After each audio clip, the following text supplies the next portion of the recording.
Le Soudan traverse à l'heure actuelle une guerre sans précédent. La population civile se fait massacrer par les FSR, les forces de soutien rapide d'un groupe armé paramilitaire. On parle de plus de 5000 personnes tuées et 11 millions de déplacés. La situation est tellement hors norme que l'ONU qualifie la crise au Soudan comme l'une des plus graves crises humanitaires et de déplacement au monde. Pour comprendre ce qui se passe, il faut d'abord poser le contexte. Le Soudan est un pays d'Afrique du Nord-Est qui a connu plusieurs coups d'État et plusieurs guerres, notamment dans les régions du Darfour, où des milices comme les Djadjaouides ont commis un terrible génocide dans les années 2000. Pour comprendre la guerre d'aujourd'hui, il faut remonter en 2018 où, à l'époque, le peuple soudanais se lève pour chasser le régime dictatorial d'Omar el-Béchir et mettre en place un pouvoir civil.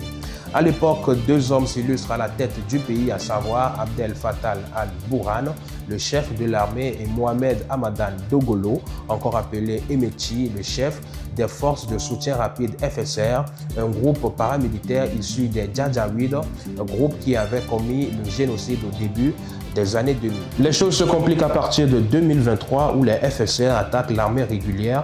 On assiste alors à une guerre entre deux armées au détriment des populations civiles. Selon Ahmad Al-Gamal, journaliste chez Sudfa Media, la guerre actuelle au Soudan serait un génocide planifié par les FSR et soutenu par l'étranger dans le seul but d'avoir la même mise sur les ressources naturelles du Soudan, telles que l'or. Tout ceci nous ramène en octobre 2025 dans la ville d'El Fashir. Rappelons qu'El Fashir est la dernière grande ville du Darfour qui n'était pas tombée sous le contrôle des FSR qui assiégeaient la ville depuis plus d'un an et demi déjà. Et le lundi 27 octobre dernier, les FSR ont envahi la ville et plus de 3000 civils auraient été exécutés sommairement en 3 jours. Toujours selon Ahmad Gamal, journaliste chez Sudfa Media, les Nations Unies ont bien été alertées sur un risque de génocide dans la région du Darfour et notamment dans la ville d'El Fashir. Voilà donc les grandes lignes de la situation au Soudan. Merci d'être resté jusqu'à la fin de cette brève.